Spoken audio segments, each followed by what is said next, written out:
velvet voice of Jedi Johnson narrates the way, and the ever-steady Styx point shall ride away your brain. Badge your bones, Lucifer, pick up for days on days, and the great October's global feds have bad writing to slay. We are all damage of damage. We are all damage of damage. We are all damage. The qualified, we are prepared. And hello, and welcome to another brand new episode of The Qualified. I'm Cousin Jedi, joined as always by the great Dom Tober, the always steady Styx Boy 73, and the architect joesduelin. What's going on, fellas? Another week in the books. You guys stalled out yet? This month is almost over with already. It's crazy. The week dragged. It dragged for me this week. The kids had 2-hour delay every day this week. Yeah. I've never seen that where at the beginning of the week they're like, "Hey, we're just gonna have a 2-hour delay all week." Yeah. It was very hard to get used to. Should I worked overtime? No time to do shit again. Gotta make some money, man. Got these conventions coming up. Gotta buy my toys.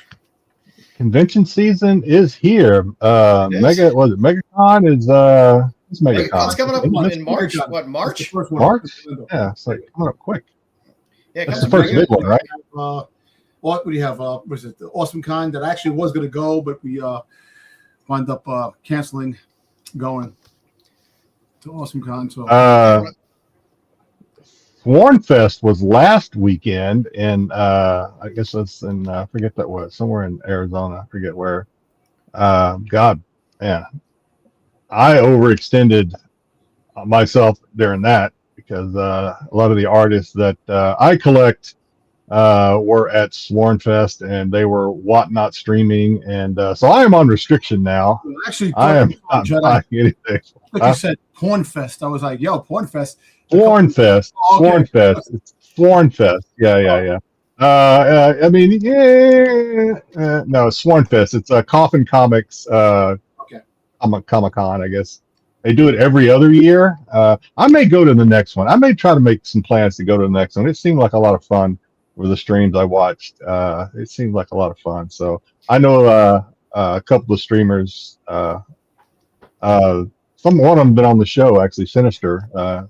If you remember, was on the show. He's one of the Coffin guys that streams there. He doesn't work for Coffin, but he's kind of in that crowd.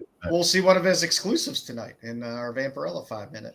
Yeah, he does have an exclusive. Yep. You see some of the MegaCon exclusives dropped online. Big Bad. I started to see a few. They had a Megatron cover that was really cool. They had an absolute Batman cover that just dropped. Well, probably normally about a week before we try to slip that segment in because I always want to do it early because you start to see some of those covers early. Yeah.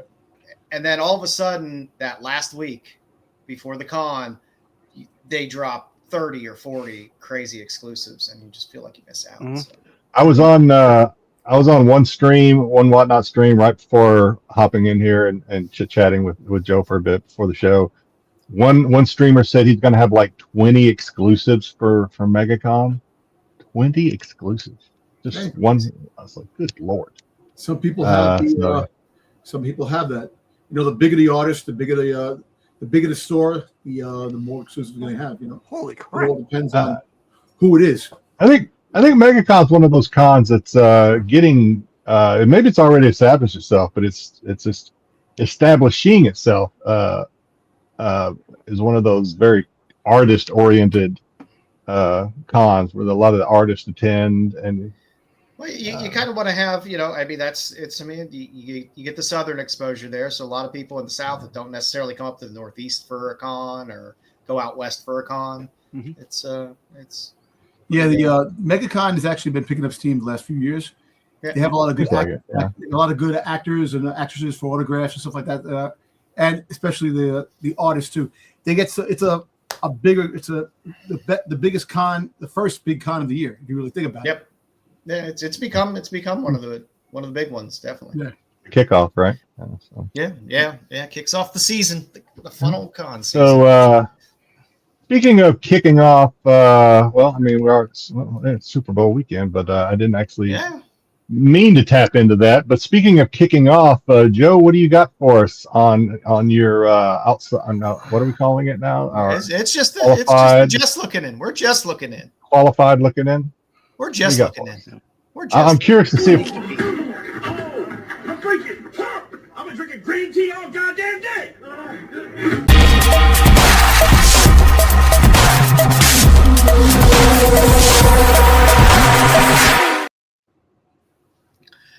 So I got as always my just looking in the however many books I feel like putting together that aren't necessarily hot right now. Is there a theme this week? There is a theme this week. I did throw a theme in this week. You're spoiling us with these themes, actually. But the theme this week is a specific artist. It's a specific artist who has a lot of great shit out there. So I figured I would highlight a few of his books this week. So this week, I kind of decided to take a little spotlight on Dan Quintana, who had that absolute Batman that everybody was chasing. That was an amazing, amazing cover. But the guy just kills it. He has so many really just outstanding, amazing covers out there. So I figured I'd show a few, and maybe people could look around and maybe. Jedi? Like I said, I'm on restriction right now. I'm not picking up a lot of stuff right now, unfortunately. I'm having to be very selective. So first up on lists, I got Vengeance of Vampirella #1. This is a great Trinity Comics. Yeah, it's a 2019 NYCC cover. It's a beautiful vampy cover. So I always got to try to throw in a little vampy for you there, Jedi. And it's nice. And this is earlier for him, but again, his style is been evolving and is just, it's unique. You see a Quintana cover, it's a Quintana cover now. And like I said, I think he's an artist that people are definitely going to start chasing. All it takes is like one or two books that get really, really hot, like that Absolute Batman, that people are like, oh, who is this artist? I've maybe seen one thing. Not to play Stump the Chump or put you on the spot. Where's he from? Is he? I have no clue. No. You have no clue? No.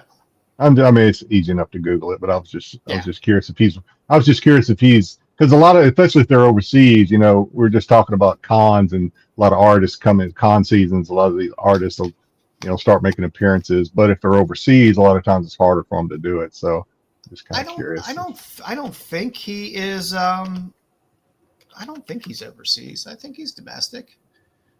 He is. Let's see. Nope, I got nothing on it. So, all right. So next up, Something is Killing Children 12, Line Breakers, Dan Quintana variant. Like I said, the guy's art style is very distinct. The stuff that he does is, I just absolutely love it. And like I said, he doesn't have a huge ton of backlog of stuff. He doesn't have a huge ton of, it's not like he has hundreds of covers out there. So it's fun to kind of chase and pick up some of these harder to find or lesser known books that are out there for some of his work. And he has I think 3 or 4 Something is Killing the Children variants. They're all fantastic. He has Damn Them All #1, the Trinity Comics SDCC 2022 black and white version variant. Another beautiful, beautiful cover. Except the guy just does really, really amazing work. And I think people are going to start chasing his books a little more now since that Absolute Batman came out. Next up on our list, got Deceased #1, the limited edition comics exclusive, Dan Quintana, minimal version variant. It's a really cool Joker and Harley Quinn. I don't buy a lot of Harley Quinn books anymore because they just kind of bore me after a while. It has to be kind of something special. But this is a pretty cool, pretty badass cover. And next on our list is this might be the last one here. World Tree number 8, Final Order Comics, Dan Quintana Virgin variant. Like I said, his stuff is just cool as shit. He's had some really, really great shit. Like I said, the Heavy Metal Kickstarter that came out, he had an exclusive in that, which was great. You'll see one of his books in one of my pickups tonight. But like I said, chase the guy. He has some amazing stuff out there, and I think he is going to be pretty hot. All the other books that you showed, I haven't seen very many. They kind of lulled us with these like very light, kind of palish color palette, and then this one just kind of like, bam. Like, yeah, this one pops. But he does normally work with a pretty pale color palette, but very detailed. I don't know. I just love his work. I've loved his work for a while. I had him on the later section, I think a couple weeks back, because he has a Kill All Immortals 2 cover coming up as well. So, like I said, there's a lot of good shit out there. And if you're reading in the chat, James Grider is throwing out some good cornbread out there his for you. His Baroness cover is fantastic. It is. His stuff is just really, really, really great. So that's what we got this week. Figured I'd focus on an artist this week that I think people have slept on and are now starting to wake up. So wake up, people. Who do we got hanging out with us tonight? All right, let's say hello to everybody. GT Key Comic coming in first. So no stranger to the pole position and the gold medal, but he is sharing the podium this week with Tommy Longbox, the Freaks of Friday. Let's go. It's always good to see Tommy and Nerdy Geek. What's up, Nerdy? What's up, Jedi, Joe, Dom, and maybe Styx? Yeah, we're always a little nervous about Styx. Not because he doesn't want to be here. It's just sometimes. Is he really here? Sometimes I don't know. The world's against him, or at least his internet. So. Actually, no. Listen, he's actually in a simulated world of Doctor Who. You know, he's time traveling. Different quantums of time and space. You know, the TARDIS is jumping through different Wi-Fi hotspots. Some nights he could be a little retardus. Yeah. He's the only man that has two internets going opposite of each other. That's why everything's all different. That's why. Grumpy Gus, evening all. What's going on, Grumpy? What's up, it's good to see Grumpy. What's Grumpy? RP, what's going on? Zup chat. What's up, RP? What's up? RP. Cosmic. Hello, gang. Let's go. We are going. We are full throttle. Cosmic. Tyson. Good evening, gentlemen. I'm behind on my Tyson. That is beautiful. That zombie tramp That is. That's you. That's you. That's the zombie Sam tramp. Oh, he finally gave me the zombie tramp stamp. Yep. I like it. I like it a lot. Even as your poster. Now I'm just wondering. I'm wondering how he knew. How did he find out? Has he been sneaking around? All you do is talk about zombie tramp every week. That's how we. I mean, but how do you know I got a zombie tramp stamp though? That's guarded information. And I'm behind on my Tyson IG reels too, so apologize. I got to catch up. All right, who else we got here? BK. We got some BK in the house. Greetings with all caps. What's going on, BK? What's up, BK? BK is BK. keeping warm, I hope. All right, who else we got? More BK. Everybody saying hello to each other. We got Brains. What's up, James? James DOT Whatnot stream. 10. He has some good candy in there in the chat for Quintana covers, but James took a nice grip from me last night from his Whatnot show. He had some. I'll have to follow Jay. I'll have to follow him. He had some good stuff out there on the. Like I said, though, I'm on restriction, so yeah. Let's see. I couldn't believe I wasn't already following James. I followed him today. Paul, what's going on, Paul? Hey, Happy Friday, Paul. guys. Always good to see Paul. And I think that's it. If I missed anybody, sorry, we'll do better next week. Try to anyway. Alrighty. We're gonna do some. Is it pickup time? Yeah, let's do some pickups. I am all right. I warned. I actually thinned this out. I had a huge stack of Dravacus, and I thinned it out. Hopefully, the little stickies didn't slide. If not, well, we're not getting any money for this anyway. I had some Dravacus Xynogeist. I know. Yeah, I got a few of those. However you say it. There's Xenogeist. Never say Xenogeist. There is a topless. Nice. Thank you for matching the stickers to her clothes. And there is oh my God, she's completely naked also. Yay. We got a final girl next door. She lost her shirt. And yeah, she lost fresh out of the shower. Gotta be quick with that one. Totally new books, man. I'm a completionist. You know, I don't want them, but I have OCD. It's an affliction. I can't. I have to have the set. I don't want them. You spend hours in the bathroom. Lady of the Black Fan. This is actually pretty. I like this. Is actually good. I like this one. Bad Bug has some good stuff out there. Bad Bug does have one. There's that one. I'll get these in the mail to you soon, Dom. Don't worry about it. I'm just, I know you want them. Sure. There's that one too. Okay. And then one of my favorite. I'm really enjoying that. We have some Fangers. I don't know if I've showed that one yet or not. These books are going to start sliding. We have her in the sling, and yeah, there's that one. Okay. And then you even put a sticker over the stink wrinkles. Very nice. I have to, because I have Zombie Tramp and the topless Zombie Tramp by Dravacus.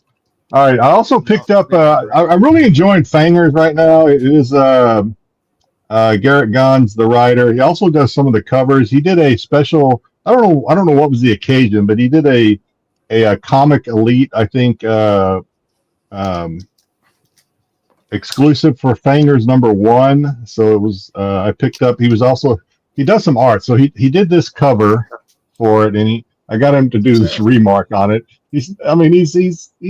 I like the cover. It's a decent cover.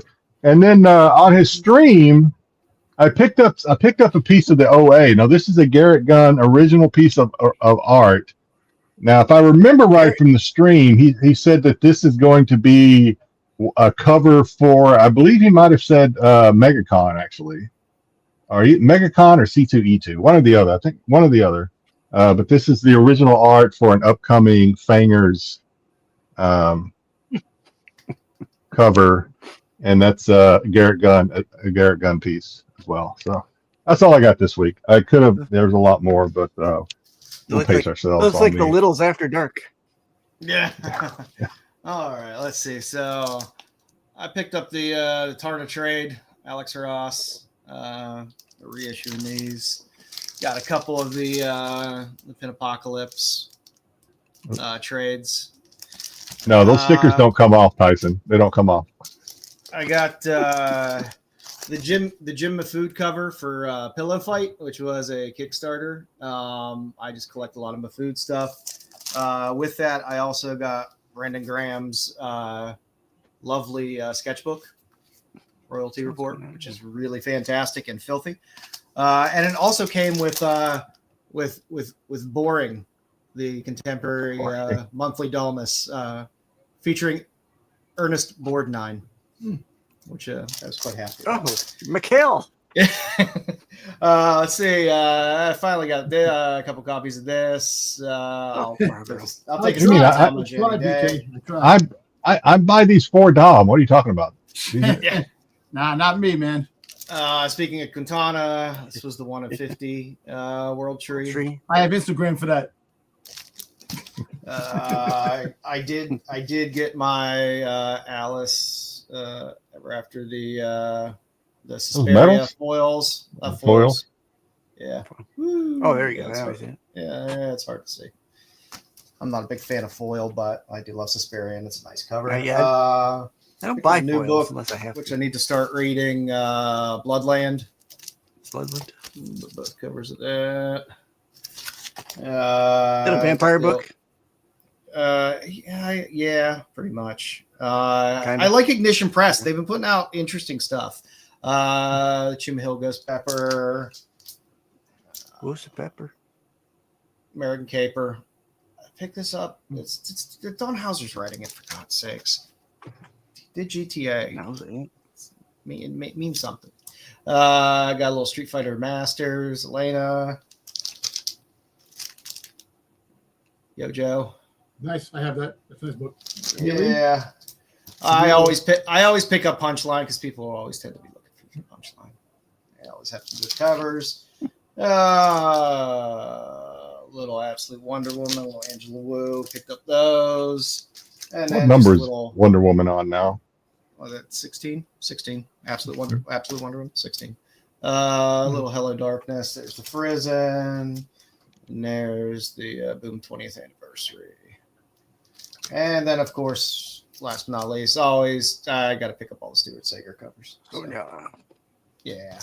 That's all I got this week. Not too much. You see that Soga Micah Red Sonja that I posted on our chat? That's pretty good. Pretty good cover. I like it.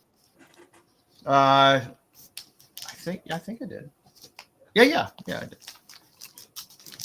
Goose egg for Styx. No Doctor Who. No The Prisoner. No the lawyer. No the counselor. Lawyer. No, I don't know. All these public servants. Comic books that you Entombed in nothing Ice that I up there brought. still. Okay. And yeah, we're still getting snow up here. We're supposed to get some this weekend again. So, and then I gotta talk to Don because next weekend I guess they're talking 20 inches of snow in New York City next weekend. That's what they're talking about? Yeah, that's what I heard. Is there money in that? You think there's money in that, BK? I don't know. 20 inches of snow in New York City when I don't know where. Because they said that it was supposed to rain at 40 degrees. I don't know. Man, we'll see. Yeah, I don't know. See what happens. Things change. If it happens, which way it moves. My brother might not even get in. Got anything this week? Why does that do that? It always does it when no furry books. Sorry, Cosmic. So I didn't get any books this week, and I actually ordered books. Books were supposed to come on eBay. You know, apparently they came to New York City and then went back to Chicago, and it says books are running late. But you were in New York City. How did you get? I don't understand. I don't understand that. I sent books to some guy in I think was it Florida, and the books went to Minnesota, and then back. And I mean, I'm in Virginia. I don't know if it's a route, but they were here. But anyway, I got a couple of the way they send things does not make sense. I don't know. I got a couple. That is true. Marco is the furry guy. Guy has a massive collection of furry stuff. Yeah, I quit. I was able to pick up the new Cobra Commander from Super 7. The cape. I call it the Battle Armor Cobra Commander, Combat Armor, but I call him the Mandalorian Cobra Commander because it looks like Mandalorian armor. Cobra! Yeah, I got that original one. I know the original, yeah. I love this, man. This is great. I had that somewhere, yeah. I didn't show this. I had this sitting down. I forgot to show this, but I was able to get this. The retro there you go. Commander with the silver mask. Those are nice. I have the one that came with the his tank that has the Mickey Mouse Cobra on the thing. The original toy, but they made the Mickey Mouse one too. Yeah, so I got both of those. That's about it. I'm still waiting on some stuff, and that's it. Like I said, no books this week because I didn't get a chance to get to the comic store. Didn't read anything this week, so yeah, I'm boring. But what happens? In the gym. That's all I've been doing. So. All right, kids. Now later this week, I was talking about Ignition Press, and I didn't even do it on purpose this week, but all three of my books are Ignition Press books. Damn, that's all this love. Well, I've been talking up Ripcord. Jorge Fortes cover is gorgeous. Oh yeah, and he's doing a similar cover on number 2 as well. So I think it's going to be a nice set across the run. And Colin Bunn writes some good horror stuff. So yeah, with that, there's Love Ignited. I believe is Ignition's first anthology style book. So it was a great take on a romance cover and a little zombie horror action at the same time, which is always appreciate fun. it, RP. Oh, thank you, bud. I always like a good little mashup, and it's a nice. The one in Tentalaski's nice. I say RP. Thanks, RP. Ignition. Do they serial number every one of their comic books? I read or heard that somewhere. If they individually serial number every one of their comic books. I didn't. I haven't. Maybe I just wasn't paying close enough attention. I don't think they do, but let's look, because Bloodland is an Ignition book. And last up on my list, I do have. Oh, yeah, they do. Well, they have. Oh, sorry, they have Unlock Your Story, Ignition Press. They're stamped on the back. Yeah, every one of them. Yeah, so serial numbered. I forget where I heard that. That's pretty cool. You know what? I don't look at the back of the book very often. That's interesting. I find that very interesting. That's kind of cool. And Roots of Madness number 4, Juliet Nyeka, who is a great artist. She did a few DC covers as well that were really great. She's been putting out some cool stuff as well. Like I said, Ignition Press, they're pulling decent names over there, and they're pulling decent artists, and they're putting out some new fun indie stuff. And I got to look into that serial number thing. That's interesting. That's kind of fun. So that's what we got for this week. And for the later, Tomorrow Girl number 17, cover B. It's a Wilma Goat cover. It's just a good cover. I buy a bunch of the Tomorrow Girl stuff anyway, but I just love that cover. It's a good old feel of the good girl covers of the 80s. Also, I've been enjoying Ghost Pepper, and Ghost Pepper number 10 has a nice Dustin Wynn cover on the 1 in 25. It's a fun series. The open order covers have been great. The ratios have been great. The read has been good. It's been a fun book all around. Garcia. And Rafael Garcia, Henchman number 1 is my last pick on here, just because it is a Mexifunk cover. I like Mexifunk. He's another name out there that I think at some point people are going to start being like, I need to really start getting some more Mexifunk stuff. Is that a magazine size? Why does it look like that? The picture was a weird size, and I'm not sure whether it's magazine size or not. I pre-ordered it, so whenever it comes in, I'll let you know. But yeah, so yeah, I'm always looking to add a little more Mexifunk stuff to. You see him pop up in Kickstarters and stuff, but not a household name yet. But I think people will start chasing his stuff pretty soon. And to keep with the theme of Henchmen, for my tops and tails this week, there is a Dan Mendoza cover as the cover C on this, which is a black bag nude cover. So for all you Mendoza chasers out there that want to get something that's not from the Zombie Tramp family and like to pick up a Mendoza cover, you can pick up this one. Nice. That girl needs a sandwich. So, I'm gonna say something. A lot of people already know this, so this is just Jedi being way behind the power curve or the knowledge curve on this. So Dan Mendoza's wife is Nightmare Mendoza? Is that her name? Nightmare Mendoza. She's an artist as well. She's really pretty good. She does a lot of covers from the on a lot of the Kickstarters, like Zombie Tramp and all those titles. And I think a lot of times I'd seen her covers and assumed it was Dan Mendoza, but I think it's her, and she's pretty good. She's really good, actually. So I don't know. Nightmare Lynch. Thank you, James. Yeah, she's really, really good. I didn't know that until I was watching stuff during Swornfest, and they were talking about it, and I was like, oh God, I feel like I should have known that, but I didn't. And yeah, but she's very talented, really good. I'm pretty sure it's open order on this. It's like I said, it's just a black bag nude variant, but I believe it's an open order. It's not a ratio or anything like that, so it should be gettable. So it doesn't come out for a little while, so gives people time to look around for things. So that's what we got for this week.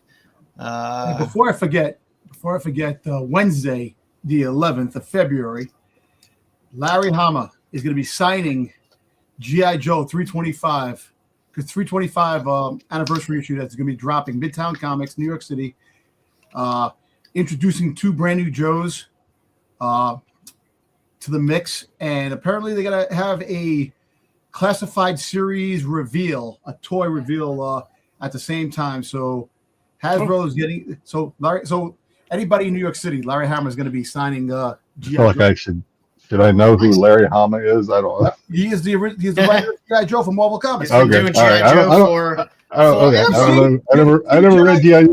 Joe. See, but the thing is, Jedi, see, your mind is so warped with titties and ass. No, it's not. No, it's not. Yes, it is. Yes, it is. Yes, it is. So we're going to find out later. We're going to find out later when we talk about what we read this week. I didn't read that. I don't only read that stuff. Oh, okay. Emphasis on only. There's nothing. Listen, the covers are beautiful and it's all braille inside. So that's the only way you get to enjoy that book, because there's no reading material in those. To be honest, true. That's not true. I told you. So you don't. Never mind. I'm not going to rehash this with you. But Vanya, the Lost Warrior, had a damn good story. In between the orgies, in between the orgies, there's a hell of a story in there. And then you got Joe with the Dracula with the freaking 10-inch penis, that the freaking 10-foot penis, whatever the shit was. Come on. Hey, we buy what we buy. All right, who do we got this week for our cosplayer, Jedi? Oh yeah. Well, I'm almost don't want to do this because of Dom taking that low blow, but because as Joe knows, there's one slide in here that came straight out of I'm pretty sure came right out of one of Dom's dreams, but we'll get to that. We'll get to that. Clow, I'm not even. Oh God, I don't even know how to say her name. Clow Ballerinita. I don't know. Ballerina. She is a cosplayer, mainly Chun-Li cosplayer, but she does other cosplay as well. She's also a prop. This is all from her IG page. She's also a prop maker, a dancer, a Pilates teacher, and a lawyer. According to her IG play, is this a lawyer as well? Is this a before and after implants picture? I'm trying to tell. I don't have that kind of. I didn't interview her. I don't know. But yeah. So yeah, there's some gray matter in between her ears too. So she's a smart lady. But here she is. She does a lot of, like I said, Chun-Li and other fighting stuff that I'm not too familiar with. A lot more than what I pictured here. I just kind of picked and choose some of them. Yeah. And here we have also a lot of really good Red Sonja.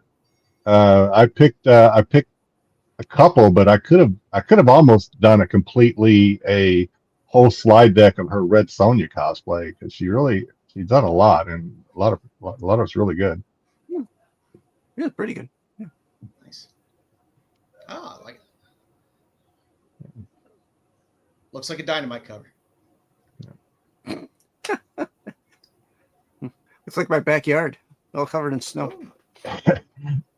And I don't know. I just feel like lately we just have to throw in a cat woman. I don't know, the last couple of weeks we're throwing in a cat woman. Is there ever a bad time? Is Why there not? ever a bad time for a cat woman?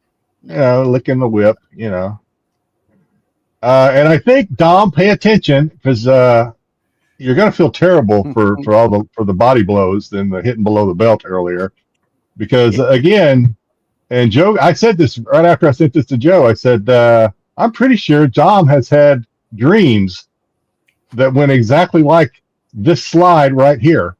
Okay, you know what? Leia, I take it back. Nocturnal emissions. Tom has, Leia on Tatooine, lost, in the thirsty, passed out, only to be saved by Dom. The only difference is he would be in Boba Fett's armor and not the Mandalorian, not Din Djarin's armor. But I take it back. I'm sorry, Jedi. All right, I will accept your apology conditionally. But she is your cosplayer of the week. We didn't, she's couldn't really get a full blown Joe slide this week, so we got a Dom slide. So that's all right. That's all right. Yeah. We had Catwoman licking the whip. That was okay. We did have that. Got something out of that. That was good. I liked it. And give us a score out of 10, Dom. What would you rate that slide? That's got to be 8 out of 10. I'll give it a 9. 9. That's okay. You know why I give it a 9? It'd be a 10 if it was Boba Fett right there and me in the Boba Fett outfit. Yeah. I mean, she went all out. She's in the sand. That's something. Sand gets everywhere, man. Sand. I don't like sand. It gets everywhere. You better hope not. Hey, Anakin said it perfectly. Sand, it gets everywhere. And also Kramer, when he came out with the fragrant beach, he had the sand. It gets everywhere. It does. All right. So for Vampy this week, we do have our 5-minute Vampy update. Here we go. Yep. Fun covers. I mean, you got your Perio, you got your Chew, you got your Linsner, and you got your Chizotis. Very nice covers. I can't complain about any of them. I like them all. They did okay with it's a Dynamite cosplay cover. It is what it is. Selena, the Selena covers are great on the ratios for these. Like I said, I've been saying how much I love Selena since those Barbarella covers she put out that I loved, and her Vampy ones have been fantastic. So I have been picking up these ratios. You get that action figure variant, Joe? And you got a little Poulat action. There's 3 versions of this. You got the action figure, you got the red background, and I think you got a white background as well on the Poulat. I mean, I guess you've made it when you have an action figure comic cover, but I wasn't a fan I haven't been a fan of those since way back when Star Wars first started doing them, and I'm not really a fan of them now. So, but congratulations to Vampirella for getting her action figure comic cover. Yeah. You had Anna Cathy on a store exclusive as well. I forget who did the one in the middle. And the it one almost on the right. looks the one in the middle almost looks Shikari, but I doubt it. I don't know. I don't think so. It looks like it might be. JY, I think it might. signature? I think you might be right. I think it might be Shikari. The one on the right is Mike DeFallo, and DeBalfo? that is through DeBalfo, and that is through Sinister Comics, who we had on a couple months back. So that's a good one. I know he's selling these on his stream right now, and he may actually have Mike DeBalfo on to do some signed copies in the next, if schedules hold. I was talking to him about it, or not talking, but we were chatting about it. He said if schedules hold, he may actually have Mike on to do some signed copies in sometime maybe this month on one of his streams. So perfect. You get so many weird. There's so many store exclusives anymore. It's hard to keep up with all of them anymore. All the store exclusives that end up coming out, especially the week it comes out. You find out about them later sometimes with some of the store exclusives. Right. So story-wise, I know they're after issue 12, they're rebooting back to issue 1. So the story arc is kind of winding down. Didn't it end?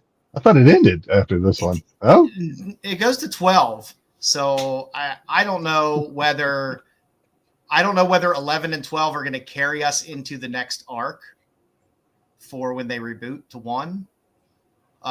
It felt like this story arc kind of ended.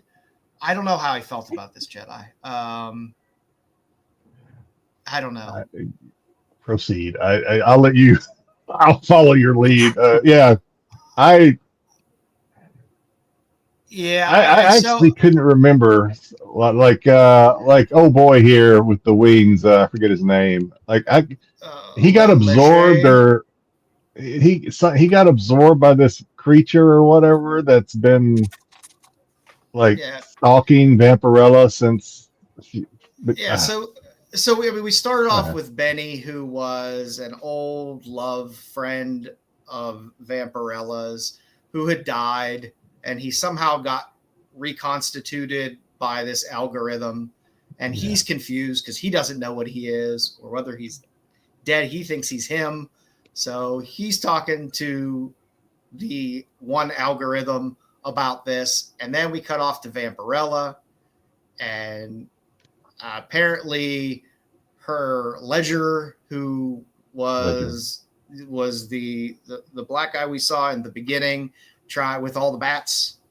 I think they were crickets or something. Or they made were they like cicadas or something? I don't know what those things were. It was something, and then she thought he was dead, but apparently Chaos somehow pulled him into this dimension or whatever as some type of, I guess, herald. So they're kind of going back and forth on things. You get Chaos popping in and then trapping Vampy, chaining her to the bow of a boat, which kind of came from nowhere. It's like, where the fuck did the boat come from? It hopped around a lot. Yeah, it's like did he pull her into like another memory or like another dimension so that they can have a conversation or something? I don't know what's going on here. Yeah, like an AI fever dream. You see her get this thing clamped on her neck when they're in this, phantom dimension of whatever, and then next thing you know, she's chained to the front of an old ship, which was kind of weird. She kind of goes at it with Chaos for a bit, and then this big, even larger thing comes out. I don't even know what the fuck that thing is. I don't know what the hell it is. I didn't know where it came from. And then I almost was wondering, was that a tie back to the first arc with the ancients? Something. I don't know. I didn't know where it came from either. That big thing comes out, pulls her up. And then we go back, and now we have two algorithms that show up. And one kind of pops the other. She wants to bring back good old Ledger here and gives him a big kiss and kind of pulls him back from being, I guess, kind of possessed or embodying being the Herald of Chaos. And I don't know. It was very, very weird. So once he gets brought back, Chaos is like, fuck it. And that's basically what he does. He just kind of goes, fuck it, and throws them all back. Because, so does it Chaos, as is always the thing that works in these things, Vampirella loves Chaos, and not Chaos. Vampirella loves Ledger, and Ledger loves Vampirella, and love conquers all. And so their love breaks Chaos's bond over Ledger, and he's able to summon the cicadas, and the cicadas come, and they just annoy the shit out of Chaos to where Chaos is like, "Fuck it, get out of here! You guys are irritating me." It seemed like a very okay, that was easy, I guess. Who's the Brave Star, or freaking Galaxy Ranger looking dude over here? Well, that's where we're left. That's where we're left. Thrown, okay. Yeah, they're thrown. Yeah, they're taken from this. Chaos releases them from this Phantom Zone place and kind of dumps them in this place. And they're left in there was like I can't remember. Your memory's better than mine. Wasn't there like a timestamp? Wasn't it like dump them in like 1846 or some bullshit like that? So now we have Vampirella in the Wild West or something. Time stamping and all this time jumping and all this shit where they're but let me ask you a question: 3,000 characters in Vampirella that actually this guy could be that travel. I have no idea. I know I have absolutely no idea. All over the place, right? You talking about the marshal looking guy? I have no idea who that is. I have no idea who that is. It says sheriff on his badge. So. Yeah, I have no idea. Oh, sure. So no idea, but I assumed not knowing what Joe said earlier about, you know, at the end of 12 we're restarting at 1. I assumed that we were going to get Vampirella, you know, Back to the Future or whatever the hell, and we're going to get like a Western Vampirella, another 6 issues. But if Joe says we're restarting at 12, then I don't know what they're doing in the next 2 issues. So I guess we're still going with the same arc. I don't know what's going on now. Like I said, I don't know whether they're going to bridge us to the reboot to number 1 again and kind of set things up for a new story arc, or whether we're getting like a short little story arc and then into 1. But I don't know. But I do know, I believe it's at the end of April. They're rebooting back to 1, I believe. So. You see, I hate that. They want to go back to 1 so they can send 5 million copies of number 1 variants. It's Dynamite. You got 5 million copies anyway of 40,000 different. Yeah, I mean, you saw how many Joe just put in his slides, and that's probably like a third of how many covers are actually out there. Every week is like, or every release is. Just, unless the reboot at 1 is another different Vampirella series, but I'm pretty sure I know there's a 1 coming in April. So, you know, I don't know. There's so many series, and they searching for searching for Vampirella titles is a mess because they never go that far anyway. Like every now and then they bring back the legacy numbers or do something like that. But they're constantly renumbering it after, you know, 6 episodes, 6 issues, 10 issues, 12 issues. Yeah. So they actually came out with a third-party Bravestar. They just came out with. So. Oh, pretty cool. It's not called Bravestar. Well, I think next week is. What is next week? Next week is either Armageddon or Blood Red, one or the other, and then the following week is whichever one is it next week. I don't know. I like Blood Red because it's a nice. I'm a dumb person palette cleanser. It's just nice and simple, and it's not that these. It's Vampirella. It's not like you know. It's Tolstoy.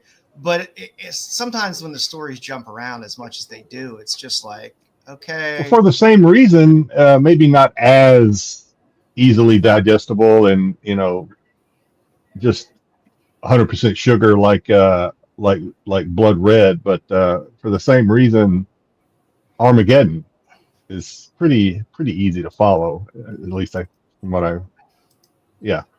This is.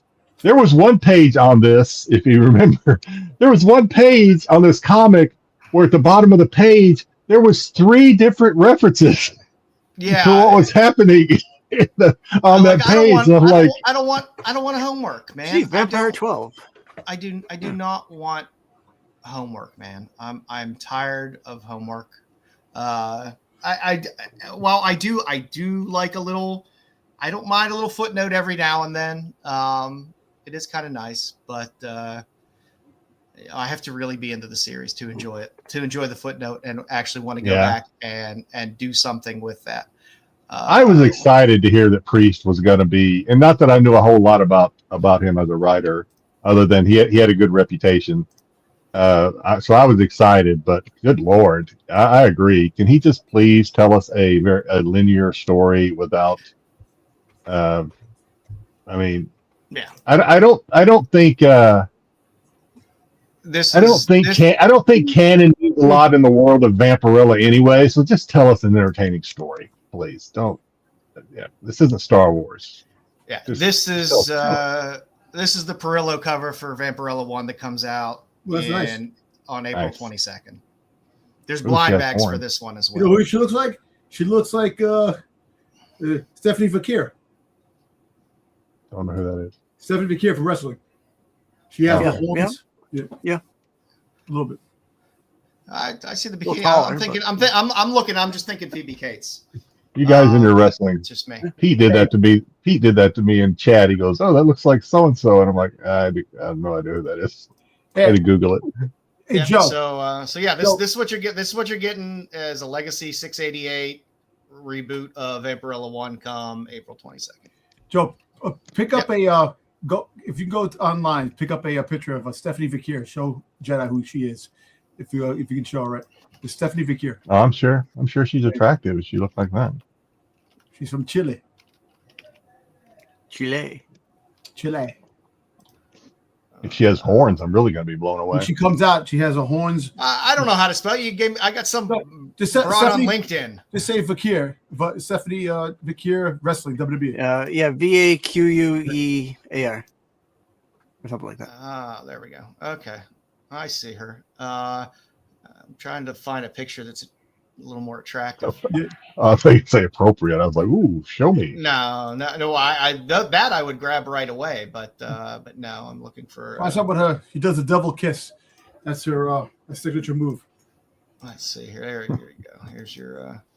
Let's get her loaded in here. Yeah. That one right there. Yeah, that's Stephanie Fakir. She got her horns. She got a demon tattoo back. See, I got the horns. You see? She wrestling those horns? Yep. No, she takes them off. It's like a hat she puts on. Oh. So I'm gonna think about Phoebe Cates instead. Phoebe Cates, yeah. Alrighty. So I just saw a picture of Phoebe Cates. She actually looks really good now for her. She looks great. Her and Mia Sarah from Ferris Bueller's Day Off. They both.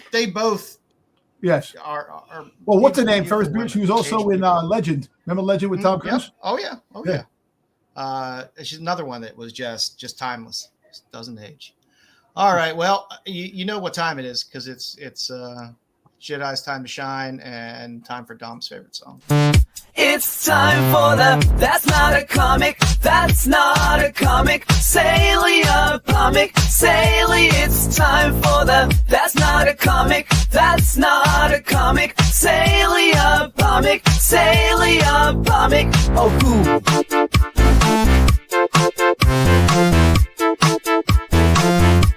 Sale of the week. Oh, goo. Uh-oh. We're in the wrong order. Another winner. Oh, sorry. Did I get you out of order? No, I must have you out of order. I got it. All right. So I haven't seen Terry in the chat, but this is a Terry, the always faithful Terry Floyd recommended that we do Grateful Dead backstage passes. So that's what we're doing.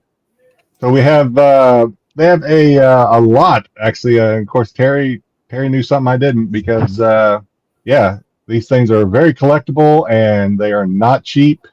When I say not cheap, I'm not saying that they're like thousands of dollars, but they are, as you can see, hundreds of dollars for some of them. And they're pretty cool because some of them are puzzle pieces that you can put together from different locations. They put together to form a puzzle, and they all just have pretty cool art. I don't know who does the art. I don't know if members of the band did the art, Jerry, whoever, or if they had, I don't know, but pretty cool art. So we'll just start with the first one. This is from May 1993. This is from California Expo, Sacramento, California. This fixed price $140 This sold back in mid-January with the skeleton groupie, I guess we'll say, holding the dog. Pretty cool art. That's it was only a couple years before Jerry died. Oh, okay. I'm not a Deadhead, so I don't know a lot about the band. Other than that, a huge following that would travel. So, and as I know now, these are collectible, as maybe a lot of things are with the Grateful Dead. So what I found myself doing as I went through these is I was like, you know what, I'm just gonna kind of pick some of the art that kind of jumps out at me as being pretty cool. And like I said, these first three are actually puzzle pieces that there was, I think a lot of them are like 6 to 8 pieces that you could put together to form, maybe more. But the second one is from July 2nd of 1990. Carter Finley Stadium in Raleigh, North Carolina, $140. That one sold back in mid-December of last year. And then we have December 16th of 1992, Oakland Coliseum Arena in Oakland, California, $75 on a fixed price sale back in late November of last year. And then the oldest one that I chose, just because I thought it was cool and kind of patriotic, Grateful Dead backstage pass from September 24th, 1982. Tyson, they did have a hit. It's up in your neck of the woods there, Styx. He did have a hit. This is from the Carrier Dome, Syracuse. Yep. $100 fixed price in early November of last year. Oh, wow. Kind of the Uncle Sam skull with wings. Pretty cool. This is the oldest one on the list here. There might have been some older ones that I didn't choose just because the art didn't speak to me, I guess we'll say. But and then we kind of jumped into I kind of went into a theme of Marvel, because they did a lot of probably close to like 12 or so that I saw at least listed and that sold Marvel themed backstage passes. So we have Spider-Man that sold. I'm sorry, that was from July of 1995 from Deer Creek Music Center in Nobleville, Indiana. Sold for $60. So not crazy prices necessarily, but I'm surprised. Still. I mean, that's a month before Jerry died. So I'm surprised the later ones right before he died, being some of the last ones, aren't a little more. Yeah, Dave, I can't believe that he actually died back in the 90s, man. It was quick. Yeah. This one was sold late November of last year, and then I guess a month earlier, in '95, we have a Silver Surfer backstage pass from Shoreline Amphitheater. I think that's what I decided AT was going to stand for. Amphitheater, Mountain View, California. That sold for $45 on a best offer in mid-December of last year. And we have a Grateful Dead Iron Man from March of 1995. This was from the Omni in Atlanta, Georgia. Sold for a fixed price of $50, and that was actually, that was just last week. That was last Friday. Sold for that price. And continuing on with the Marvel Ghost Rider. So I'm put Ghost Rider in there. that's cool. We had a this is from June 1995, June 22nd. This is from Knickerbocker Arena in Albany, New York. Sold on a fixed price of $33 back in mid-January. And we had April of 1995, Tampa Stadium in Tampa, Florida for $40. This sold earlier, probably early to mid-January of this year. We had saw a couple of these listed and sold actually. June 4th of 1995, Shoreline Amphitheater, Mountain View, California, $41. The Hulk. This particular one sold just again last week. And the most recent sale, this is from last Saturday, Grateful Dead. This is I can't think of his name. Somebody help me. Galactus. This one is from September of 1995, Madison Square Garden, New York City, New York. This one sold for only $20 on a fixed price just last Saturday. So I don't know, maybe if Terry catches us on the rewind, but this was a faithful Terry request. And already know what we're doing for next week. He doesn't watch us on the live, but Matthew Collon, if I'm saying it right. He always watches us on the rewind. He hit me up on IG and had an idea that we could. I'm going to look into over the weekend for next week's That's Not a Comic. So hopefully the streak will continue. I think it's a pretty good idea. I think it's going to work. And then, yeah, go ahead. Some of those shows, I never made it out of the parking lot. I made it to the parking lot, never made it out of the parking lot. Yeah, it's never a deadhead. Never really got into the Grateful Dead. I mean, it was a fun atmosphere, especially big amphitheater shows, outdoor shows. Yeah, it was a lot of fun. It was a lot of fun back in the day. What was that song? I will get by. Yeah, I will get by. Yeah, yeah. I remember that one. Yeah. But the skeletons. It was like the video was just skeletons playing on the stage. It was fun. I always loved hanging out in the parking lots because, man, you can get so many bootlegs because everyone. I mean, if you were a Deadhead, you had tons of cassettes of bootleg shows because every show would get bootlegged and everyone would bootleg shows and you pick up Dead stuff and Dylan stuff. That was a good time. Good time. I missed those days. It was fun. All righty. Styx, you got nothing this week? Exactly. So let's go into our spotlight this week. Tonight, I wanted to maybe taking it, not definitely not selling it. So let's do some FemForce this week. I wanted to look at it's been a long running title, although I think it might have just ended because last issue I saw for Super Babes was in 2025, but it's a fantastic series that gives you something a little bit naughty, but not all the way. You could pick up FemForce books and not feel dirty, like some of the stuff that Jedi and I buy, but you can still enjoy a little raunchiness, a little naughtiness. I don't feel dirty. In what they have. I don't really either, but some people might.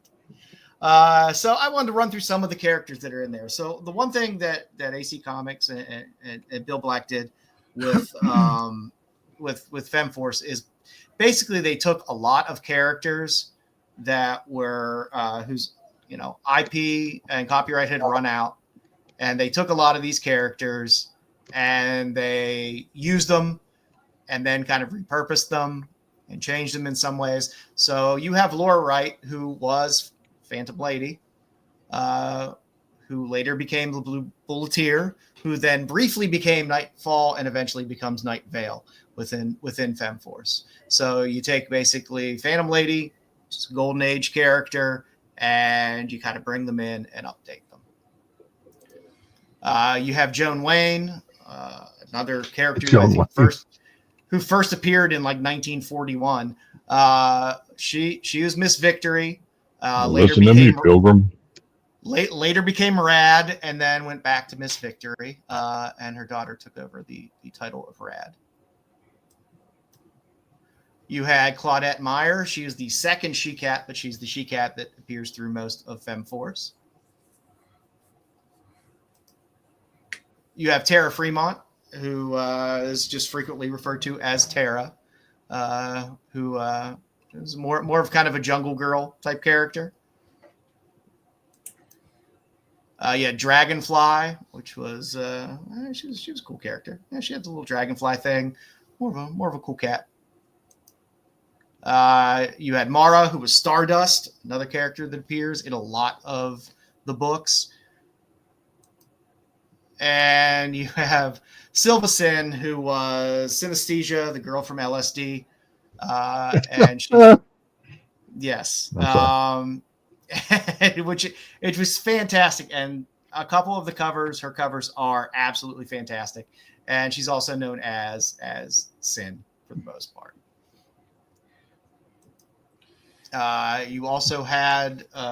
frequent appearer of Valencia Kirk, who would show up as Colt as well. So way back in the 70s, you had Femzine come out, which was from Paragon. Bill Black put that out. And you had some of these characters kind of introduced. And then later you really got the big introduction of FemForce with the FemForce Special One, where you got a handful of the characters that came out. And that's where most of them kind of made their first real appearance here. Again, FemForce ran for a while. Most of the covers are Mark Heike. If I pronounce that wrong, I'm sure BK is in the chat to correct me, as he always does, and Bill Black. But there's some other little gems in there. Wilma Goat covers are fantastic. There's Greg Horn's first published cover is in FemForce. So like I said, you had some fantastic early covers through here. Attack of the 50-Foot Woman. I will take those homages any day of the week. I bought one last night from James Kreider, an homage to Attack of the 50-Foot Woman. On the far left, there's a beautiful cover of Sin where she has strips of acid coming out of her, a lot of tabs of acid coming out of her head. Again, she is the woman from LSD. You had a lot of fun themed ones as well. So you had FemForce Western Jam, where you had Colt on there and She-Cat. Great Bill Black FemForce cover of Terra on the right. I'm a sucker for Terra and Night Vale covers. I don't know. It's the. I just want to say one thing. Bruce is a special kind of man. He's a woman. Yeah. I was wondering how long Dom was just going to sit still and let that go on in the chat without voicing it, without piping in and saying something. We need to start getting a timer. So then you got Proud of you, Dom. You did well. I love Night Vale covers. So you had the long running FemForce series, and again, tons of great covers. You got a kind of a artsy photo cover there. The Bill Black covers are fantastic. The In the Buff cover is one of my favorites. On the left there's your Greg Horn's first cover there. But again, they would mix in a lot of these characters that were just off of IP that weren't being used, that they would pick up, and you had a huge cast of different characters that would roll through FemForce throughout the series. But again, a great Wilma Goat on the left there with Dragonfly. Got a nice Sin cover in the middle. Great Blue Bulleteer cover there on the right. Again, great running series. You would bring in he's not called Frankenstein in this. It's something similar. I can't remember his goddamn name to save my life right now. Frankenstein? Yeah, it's something cheesier than that. But he is the fun old weird-headed Golden Age Frankenstein. Pulling her top off. I think that might be a Greg Horn cover in the middle as well. Again, the Night Vale covers are always fantastic. The Gargantua covers, if you find any of the Gargantua covers, are great. As you get later into the series, you start to get books where you have a FemForce cover on the one side and some character cover on the back side, and it's a half and half book as well. You got Fear Force on the left there because every superhero team needs some supervillains. I love the She-Cat stuck in a tree. It's just a great cover. It makes me laugh every time I see it. Again, Gargantua covers are always fantastic. Again, FemForce ran for quite a while. It ran for 206 issues. I mean, it's been around now for 40 plus years. So it has been one of those ones that just it's lasted quite a long time. And once you get out of the FemForce series, you get all the fun FemForce adjacent books that have FemForce in them. So there were a couple pinup portfolio covers that you got. Hey, listen, Bruce thinks about me 24/7. He got a goddamn poster in his bathroom. That's what the fuck. Yeah. That's why he keeps coming up there. So a man breaks and sweats thinking about me. If you wanted to get more single character stories, there was FemForce Up Close, which ran for about 9 issues. You got Yankee Girl in there. There was a Night Vale one. There was a Stardust one, a Miss Victory one, the She-Cat there. There's a Blue Bull Tier one, a good Terra one in there, a good Sin one, big old log coming at her. And then they also appear in Good Girl Art Quarterly, which was put out through AC. So if you like the characters and you like some good pinup stuff, Good Girl Art Quarterly always had fantastic stuff in there where they would take a lot of those Golden Age characters. A handful of them have some good Betty Page stuff in it as well. So the Good Girl Art Quarterlies are always fun. I love the She-Cat eating at the aquarium. She-Cat covers are always hilarious to me. They always have some funny stuff. And then you had a handful of one-offs. So you had FemForce out of the Asylum, where you had Colt and She-Cat. You had House of Horror and Night of the Demon. So you had some horror-themed FemForce books that came out. The Secret Files of FemForce, I believe that has the Origin of Sin in there as well. The AC one was a reprint of a book that came out in like 71. But same cover, cool cover. You had a FemForce, you had specials as well as a nice Origins as well, if you wanted to know more about some of these old Golden Age characters. And then, of course, it flipped over into Super Babes, which, again, the last issue of Super Babes, I think, came out in 2025. So they kind of carried some of these FemForce characters in through some Super Babes stuff as well. So if you like the characters, you can probably in your dollar bins find a lot of the Super Babes stuff that's out there. There's a nice Untold Origins. That one's definitely, if you're a FemForce chaser in terms of these books, it's definitely a good one to have. The Fem Fantastic is really great because it does have a Betty Page pinup in it for all you Betty chasers out there. You had a few annuals as well. Again, all the Bill Black art is always really, really fantastic.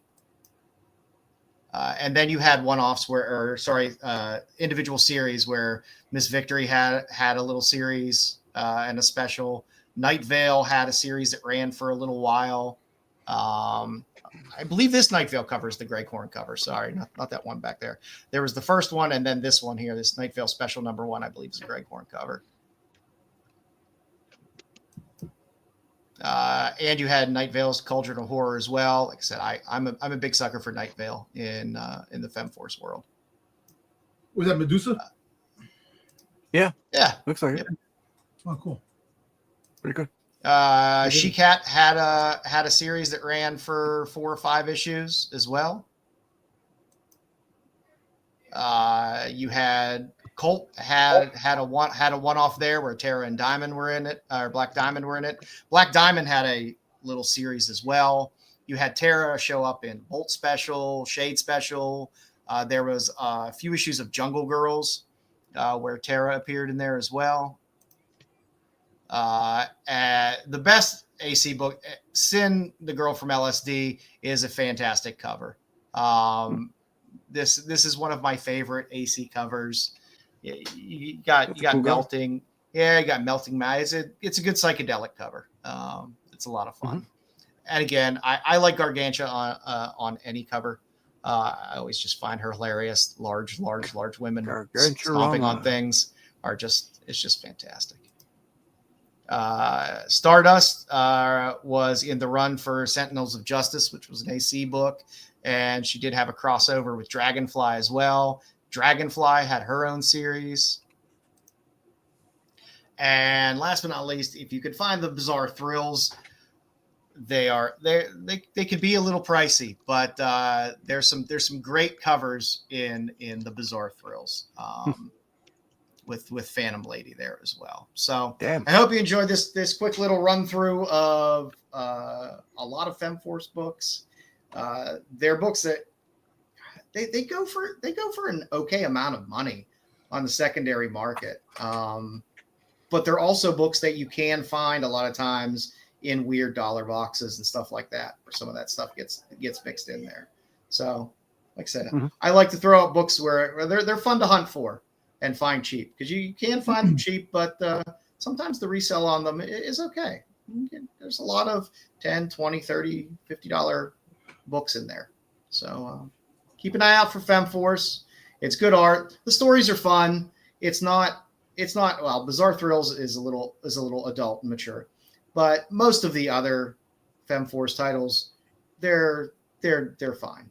They're naughty at times, but nothing over the top. So that's what we got this week, kids. Nice, man. Jedi, no collectibles this week. We will collect what's coming out, and when we got a decent queue of things to throw up. Yeah, next year. Next week is a toy fair, so there will be a lot of collectibles, a lot of things. We shall see. Yeah, I will take pictures. I'm actually going to be there taking pictures, so there'll be a lot on Instagram. So I'll be there as well. Yep, I'll be hanging out with Stick Boy. Yeah, that'll be fun. So what are we reading this week? Dom, I know you didn't have time to read anything this week. Nothing this week. Jedi? Well, so I read Crow Universe because it's always just kind of I always try to read at least 3 things because, we need something to talk about during this segment.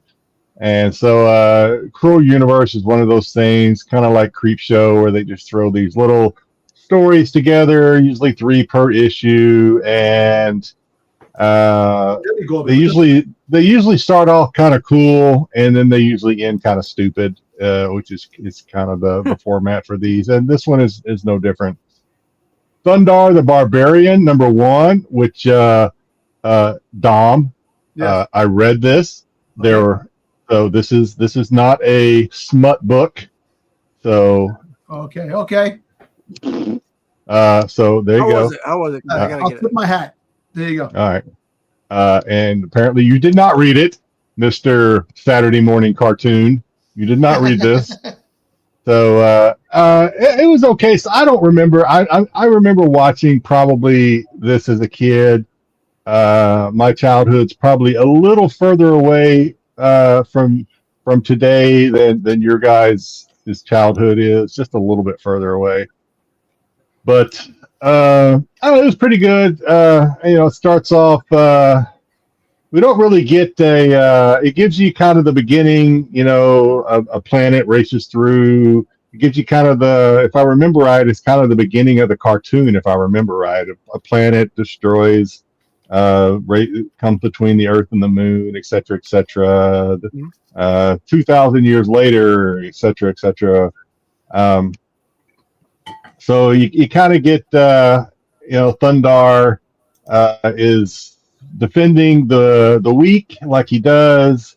He disrupts a slave market by pretending to be a slave, and then starts kicking ass, and then kind of gets captured, probably on purpose, so that he can kind of go find out who the brains are behind what's going on, and he does, and his team. Ukla and the prince, the sorcerer, or whatever her name is, they're following him, and they catch up to find out that the people that are buying these slaves are using them to basically as disposable fodder, diving into the water to try and find this mystical piece to something we don't know yet. That'll come, I guess, in issue 2. But it was pretty good. I'll probably keep reading it. I kind of read it just because it's not something that I've read or thought about or watched in a very, very, very long time. So I decided that I would give it a shot, and it was pretty good. I'll probably keep reading it. When it down comes the out. road, the Thundar the Barbarian will team up with the Thundercats. I can see something like that Probably they're all under this. They're all under Dynamite now. So this is a Shikari cover. Shikari normally does very risque covers, but obviously this is Dynamite, so this is not. You're not going to get anything naughty on this. But this is a Shikari nice. cover. So the last one over there is Crypt Cuties number 3, which just came out recently. And the digital just came out this week. I haven't got the physical copy yet. It is a Kickstarter. I have talked about, I think I did a brief review of Crypt Cuties number 2 by the writer is Zach Petrie, who's on Whatnot a lot. And it's another guy I've talked to. Maybe try to get him on the show one of these days. He's done a lot, but he has a couple of Kickstarter titles that he works with. Nice. But this is basically about, if you remember, which I don't blame you if you don't, the daughters of your Marvel Styx might have actually find some of this interesting if it wasn't a little on the naughty side. Your Universal monsters, your Draculas, your mummies, your werewolves, their daughters are kind of like these.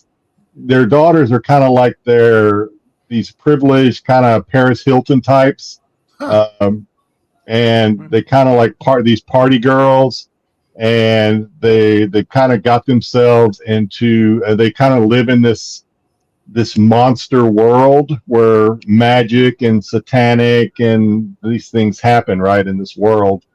So they kind of got themselves into a mess. One of their friends has now gotten kidnapped. They don't know why. So they've had to basically we get a new character introduced in number 3, who's kind of a demon lord character, sexy demon lord, of course. And so they kind of have to make a deal with her. One of them has to sell a portion of her soul to get her help in locating their friend. And they get the loan of this demon lord's demon stallion or whatever, devil horse or whatever. And that's kind of where it ends. So this is kind of, we got not a whole lot in this issue other than kind of getting introduced to this new character. So that's it. That's hot. Yeah, it's hot, Cosmic. It's hot. You have your this is a like I said, Zach, one of these days maybe, like I said, I've mentioned it before, we'll try to maybe get Zach on here.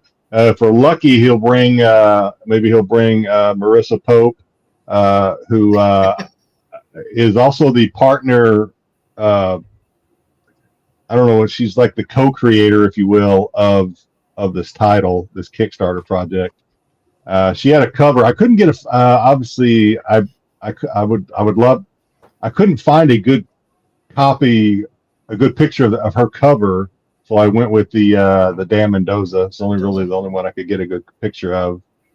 But I got a lot of good artists in here. Your typical, your kind of your Dan Mendoza, your Marissa Popes, those names. But yeah. That's it. We'll wait for Crypt Cuties. There's where is it? You got to give us where it falls on the Vanya scale. Oh, not even close. not even close. No, there's I can't even. I'm trying to think if there was even any nudity in this one. I don't think so. I don't know if there's been any nudity at all in this one, in this series. Obviously the covers are probably the sexiest thing, or more sexy than the internal art. I mean, they're drawn sexy, but there's no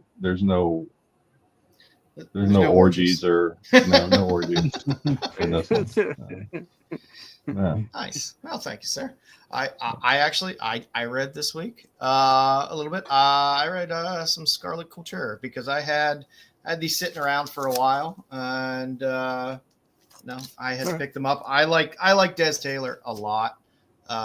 This is a Des Taylor IP. He wrote it. He did the covers. He did all the interior art as well. I'm a sucker for a gun honey, heat seeker type story. It's not too hard on the brain. Girls are pretty. Story's easy to read. This is no different. Like I said, his art is fantastic. It's basically your basic setup is Scarlet here, who is our kind of main character, is the daughter of a woman who owns a fashion house. And what she also is, the mother and the daughter, are a front for the CIA, who run a special operations branch. So they basically, as a high fashion house and have all these models and things like that, they look to, they have access and can infiltrate things. So, our story kind of starts off that, go ahead, Styx. Do they both know that they're doing it, or? Yes. It kind of reminds me of the escort that I talked about last week. Sort of, yeah. In a way, but yeah. It's not that different. It's only they don't have sex with It's not overly adult themed in any way. So it's like a toned down kind of gun honey type feel to it. Little heat seeker. But it's fun. You follow her along where somebody is taking some models and she breaks in, they blow things up. They're trying to figure out why are these people trying to cover up whatever's going on and doing their espionage. Her brother apparently is the big asshole in this, who doesn't sound like it. No orgies at all. But it's your fun little light on the brain espionage, girl spies type story. So I'm 2 issues in. I'm enjoying it. I have them, so I'll read them. But like I said, I like Des Taylor a lot. He just had a really cool Kickstarter for not for this, but it was for another series he created as well that just ended not that long ago. But he's just a fun artist. I like his art. It feels like a cartoon. His art has that style. And when you're reading it, it feels like you're reading a cartoon. So it's very easy to get through. Not a lot of dialogue in there. I'm still at the point where they're kind of introducing a lot of the characters. So, her father is a New York policeman who, kind of had a kind of tryst with her mother at one point. So she's like, she's in the CIA. Her mother's a big spy. Her father's a big time cop. And she goes out there and she kicks some ass. It's fun. It was an okay read. I enjoyed it. And like I said, the art is a lot of fun. What you're seeing on the covers is the exact same style of art you get in the interiors. So it's not half-assed in terms of the interiors. You are getting this level of like quality of art on the interiors as well, which is kind of nice. So that's what I read this week. I think I saw some of these in the my shop. Maybe I'll run and get them. That's where I got mine. When I was up in Pittsburgh, I was digging through the dollar bin, and I was like, wow, I just hit a vein of them, and they were all in great shape. And I was like, I'll take these. They're all nice. They're fun covers. And like I said, cool. They're fun. And I like Des Taylor. It's put out through Titan. It's a really like the stock of the paper and everything else like that is really high quality. It's a heavier stock paper in there, glossy, that really held up well. They're not cheap books. So for sitting in dollar bins for, probably a couple years or so, there wasn't one spine tick on any of them. They were in great shape. And they weren't even bagged and boarded when they were in there. Yeah. So, yeah. Wow. Yeah, it's good stuff. So that's what I read this week. Styx, you read anything? Nope, nothing for me this week. Alrighty. Nothing for me this week. Yeah, that's okay. That's okay. We all get busy. I do have a Tubi recommendation for you.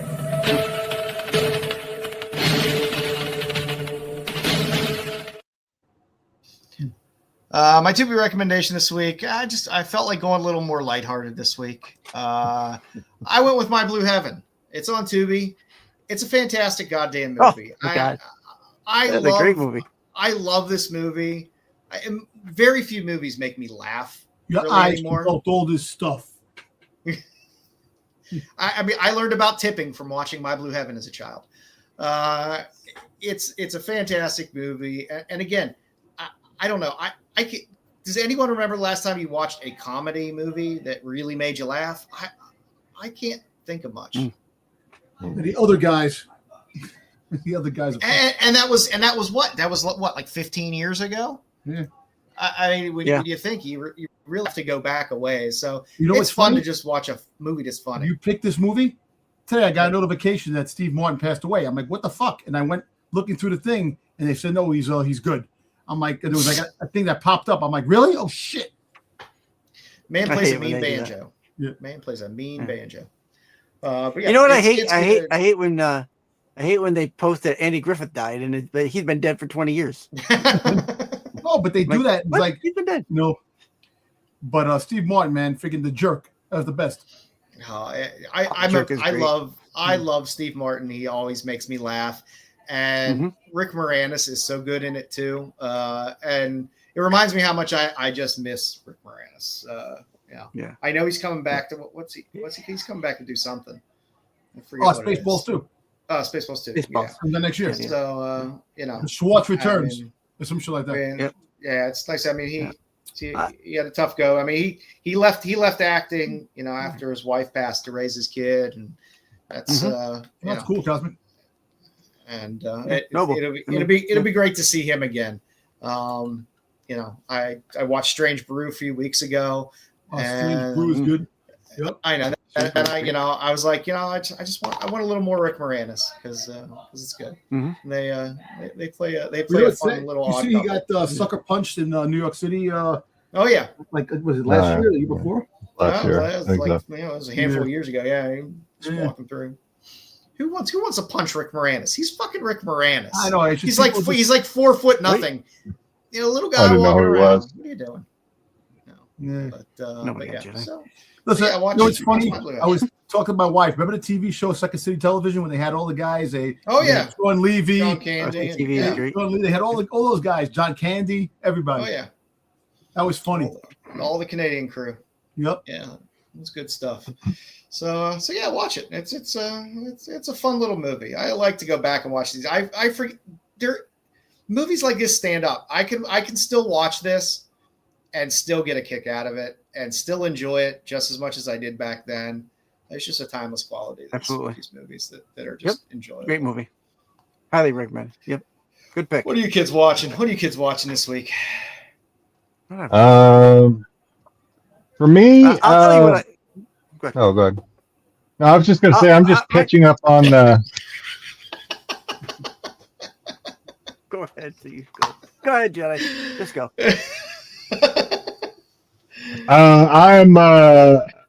So I'm still kind of watching zombie movies when I can catch some good ones. I watched both Day of the Deads, or I think they were both Day of the Deads. There was the Land of the Dead, the one of 2004, and then there was the one from the 80s. I don't know which one I didn't like. The Day of the Dead was the third part of the trilogy from George Romero, and then the other one. Because I know they had Land of the Dead. Dawn of the Dead was the one in Dawn of the Dead. Dawn of the Dead was the other one that had John, Zack Snyder did the that I actually like. I like that one too. I like the remake, and I'm very partial to the original because I love the original. Again, the original is in a mall that I went to every fucking week growing up with my parents. No, there was the Day of the Dead where they're in the they start off in the helicopter, and then they go down into the silo, and then they're down there, and they're basically at odds with the with the military soldiers the entire show. Is that Dawn? Is that Day? No, I thought it was Day of the. No, Day of the Dead is Land of the Dead, because Land of the Dead is the. I haven't watched Land of the Dead. That'd be Land of the Dead probably because they deal with the. I thought Dawn had the helicopter. Was it Dawn of the Dead? Anyway, you want to. Yeah, and then is that they're in the basement, and Bob he freaking shoots the guy at the end. He goes, yeah. Oh God, Was that Dawn of the Dead? Okay, and then I watched the one that was with had Go to the Dead. That's Day of the Dead. That's Day of the Dead. That's what I said. That's Day of the Dead. That's what I said. Too many of them. But then well, City of the Dead could be. Yeah. And then there was Day of the Dead that came out in like 2004 that had the girl from American Pie, and it had what's his name? Mariah Carey's husband, dude. What's the name of his name? Nick Cannon. Nick Cannon. Nick Cannon? That man has a lot of children. Yeah, he does. Yeah, he does. That's why he's got to keep working. Anyway, I watched that one. Also watched another one, The Girl with All the Gifts or something. I watched that. That's kind of a zombie movie. It is the girl that the military has, and she has she's like a zombie type of thing. Yeah, I seen that. That's actually good. Yeah, did you pretty see good. the one with Arnold Schwarzenegger? Did you see the one with his daughter? She that she becomes a zombie, and it's like it's like a sentimental a sad movie with Arnold. I can't think of that one. No, I've just been watching. Just been whatever I feel like. I've just been whatever I find. And then anybody else watching Night of the Seven Kingdoms or whatever? Yes, I love that. I have been very much enjoying it. So episode 4, I guess, dropped early because of the Super Bowl. So it's already dropped. It dropped last night, I think. So it's already out. And normally it dropped early, I guess, because of the Super Bowl is what I heard. It was called Maggie, Jedi. Maggie. Okay. Maggie. And episode 4 is like, holy shit. I didn't want it to end, so I guess the mark of a good episode. I guess that's one of those episodes I was pissed when it ended. So, really good show. Started off a little slow, but it's really gaining traction now, I think. But I've enjoyed it, even though it was kind of slower. I enjoyed it. I enjoyed the first 3 episodes. I haven't watched 4 yet, but I've been enjoying it. Yeah, it's out. I like Egg. Egg is funny. Egg is great. I love Egg. Yeah, he's hilarious. Yeah. It makes me laugh. It's good. I rented a movie for once this week, which normally goes against my philosophy of paying for movies when I pay for a shit ton of streaming service. You just Amazon Prime or whatever. If Amazon. It's theaters. Yeah. Apple. Online rent. Yeah. No, I didn't go to a store and rent a movie. You didn't go to Family Video. Yeah, I didn't go to my Redbox and go rent a movie, but I rented and watched Dust Bunny, which was very good. Mads Mikkelsen is in it. Sigourney Weaver is in it. It's a very fun, interesting story. It was a lot of fun.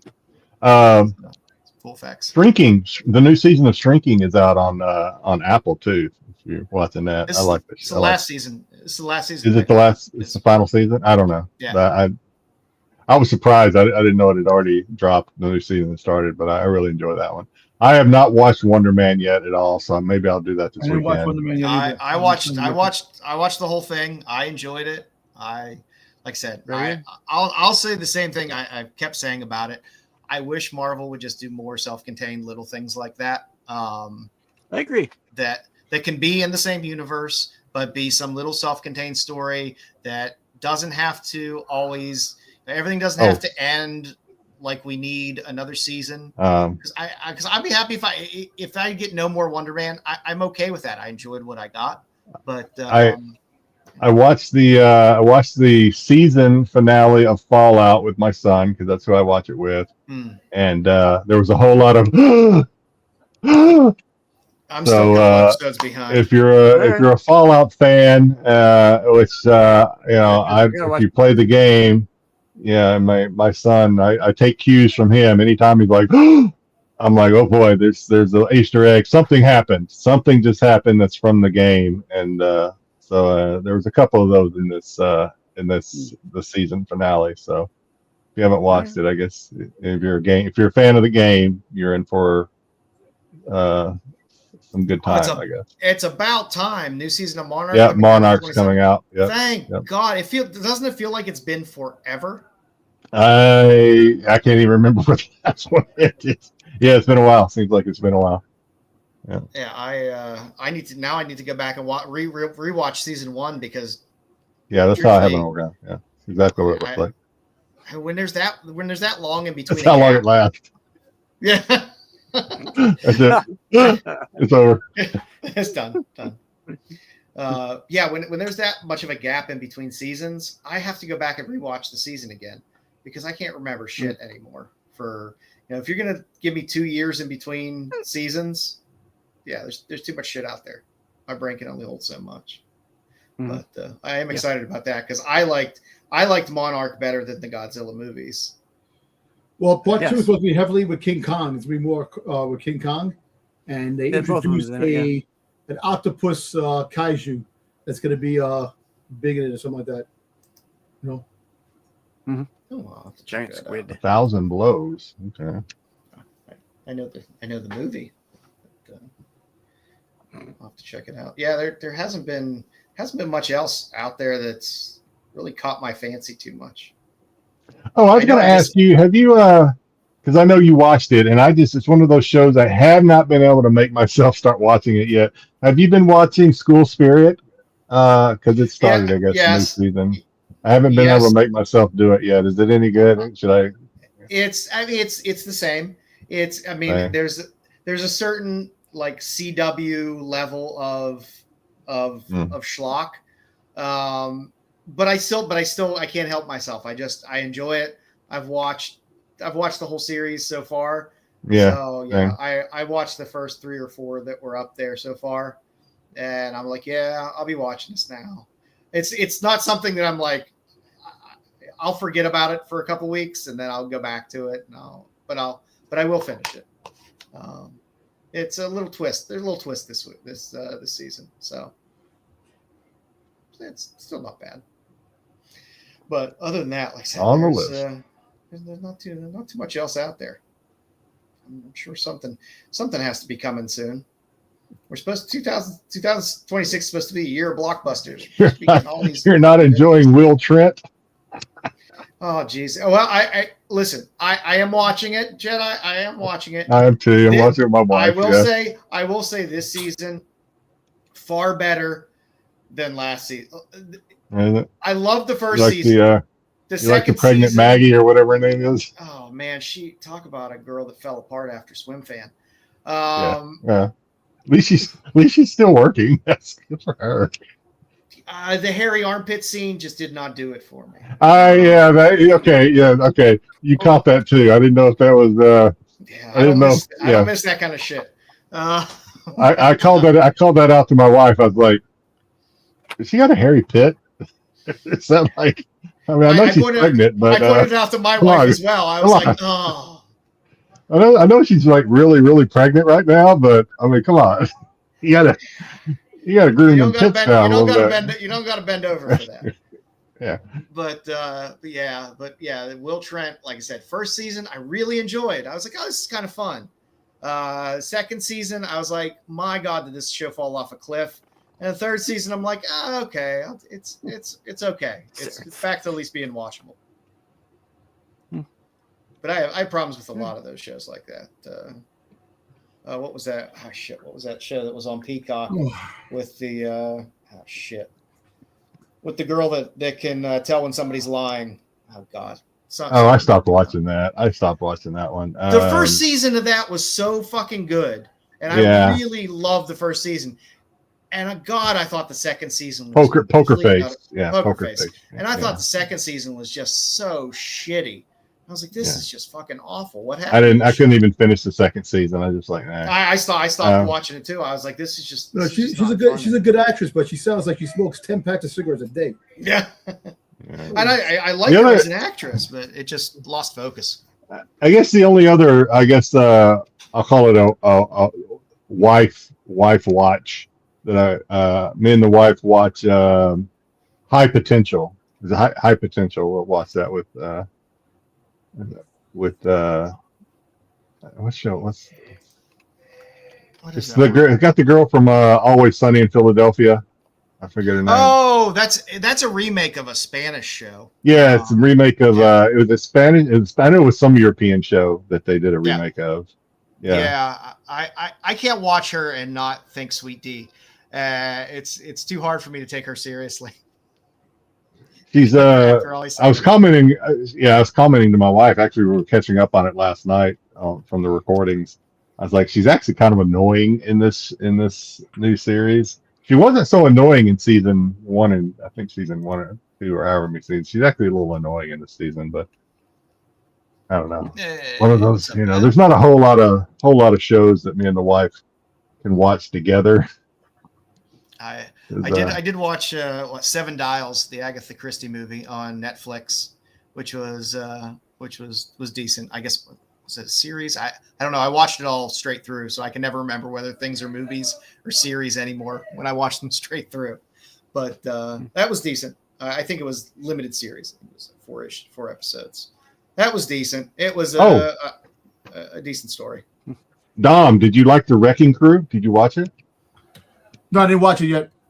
Oh, you'll enjoy it, man. No, I didn't watch it yet. Did you watch it? You watched Jedi? Then we got busy. I did watch it. I did watch it. I gotta watch it was pretty good. So I'll just make a couple of comments about it, and you can take this. The only thing that annoyed me is, and I assume I talked to my brother who was also in the Navy. There were some Navy things in there that annoyed me, like Dave Bautista walking around in his uniform with his collar hiked up. That annoyed the shit out of me. The fact that he was walking around without his cover on, his hat, that annoyed me. It's movies in uniform. It's not real. That's that's the thing. All right, fine. I mean, I didn't lose any sleep over it. I'm just saying. Hey, look, it takes you out of the movie sometimes. Just for a bit. But it was kind of cool. Like Joe was saying, I probably get a kick out of it, and I watched it with my wife because she likes action flicks. Because there were a lot of things like the road that they were on when they had the helicopter, were fighting the helicopter scene. That's a road that it's actually H3. It goes to Kaneohe Bay. I drive that road. It's a beautiful drive. I love driving that road. But right after that, you can see that's on the other side of the island. Oh, but so right after the cutscene. Right after that, they're eating. Remember, they're eating at the Zippies. They're eating at the Zippies, which is like the restaurant. They're eating in the parking lot. That restaurant's actually 2 miles from my house. It's right down the street from my house. That's cool. We're watching that, and me and the wife, and I was like, "Oh, they're eating at Zippies," and we're watching it. My wife's like, "That's the Zippies that's right down the street," and I'm like, "Are you serious?" And we start looking at it, and I'm like, "Damn, it is." So I Googled it real quick. And it's yeah, that's the Zippy. It's like 2 miles down the street from us. Well, that's pretty cool. Wow. Yeah. Does it throw you off in those movies though when they're jumping from one part of Hawaii to another way too quickly? I mean, yeah, because they were driving they were heading towards the other side of the island, and yet they get there and they're eating on this side of the island. That stuff always gets me, Yeah. And I can't help it. There's just the back of my brain just always is like, you can't. What you're there now? No. Takes me a while. But it was still not we'll do any spoilers really, but the opening, the very first fight scene when Momoa is fighting the Yakuza. That's a great fight scene when he's fighting him in his house, and that's an awesome fight scene. Yeah, it was a well done movie. I was entertained through the whole thing. There wasn't a point where there was a lull in the movie where I was like, oh, okay, this is getting a little boring. It was entertaining all the way through. And like I said, I'm not a big Bautista fan, and I'm not a huge Momoa fan. But I enjoyed both of them in it. They just made some comments that took Star Wars by surprise because they both want to be villains in Star Wars, and now they got a poster of Bautista as Doc Malgus, which is kind of awesome. And I'm kind of hoping that they show up in Star Wars. It'd be kind of cool. They won't even have to. They can make Bautista a what is they can make him one of the Maul species. They wouldn't have to give me tattoos. Yeah. He's already tattooed up. He's already I know, got but it's a funny thing, but they mentioned it in Star Wars. Everybody wants to be in Star Wars, just it's still a franchise, even though it seems like the hype in Star Wars is like really not there anymore. People still want to be in Star Wars, and like I said, after the movie comes out, after Mandalorian comes out as a movie, people will be talking about it again, and it'll be fine. You got Maul Shadow Lord cartoon that's going to be really cool. So I can't wait for that. Yeah, you just need something that's about, like, the Maul stuff is fun, and for Star Wars people that's fun, but you need something to pull in the normies and the Mandalorian and the kids. Well, look, so apparently everybody talks about how Mando might be like secondary, like not really a good movie. It's setting up something big, and I think that it's going to surprise a lot of people. It's a Star Wars movie. When was the last time we had a Star Wars movie? For Mando, as much as I'm hyped for the Maul series, but listen, if Mando can bring back some of that fire, I would love to have that back in the spotlight again, just to have Star Wars sitting on top again, pretty for a little bit. I just want it to be more like it was in season one, where with Mando season 1, it was more like a straight up lone wolf and cub kind of story, and I enjoyed that a lot. I'm hoping the movie is more like that, where it's really just mostly them two getting into situations. Look, my thing is focusing on 40,000 other characters. Well, Mando season 2 is the best. I don't care what anybody says. That was the best. The Return of Boba Fett. That actually, that was the best. The Ahsoka came back. That was like the best season that we had, season 2, and there was so much going on with season 2. Some great episodes, and I enjoyed it. I think Mando season 3, because of Lizzo and Jack Black, kind of friggin' threw it in an uproar. I still can't believe that shit. But season 2, I'm gonna play devil's advocate. Why are we doing this? Season 2, I agree with everything you just said about season 2, but I'm also gonna say season 2 sucked because it got your hopes up for Boba Fett, and then they fucking gave you Book of Boba Fett and just freaking yank the rug right out from freaking under you. You got Book of Blue Balls. And you know what pisses me off? So apparently the script for season 4 was back on the table before the movie came out. Bob Iger wanted a movie, and the season 4 was scrapped. Well, that's scrapped, but it's written. It's on Favreau's desk. It was going to return a Boba Fett, who Boba Fett should be, badass Boba Fett, and they scrapped it because of the movie. You know what they should do? You know what they should do? You tell them this on Sunday. You tell them this. I don't know. Now that Kathleen Kennedy is gone, they should do a new Book of Boba Fett, and just have Boba Fett wake up in the back to tank, and season 1 was all a dream. Yep. The Patrick Duffy from Dallas. Dallas and motherfuckers. Dallas. Who shot JR? No, but I think the thing is that they should.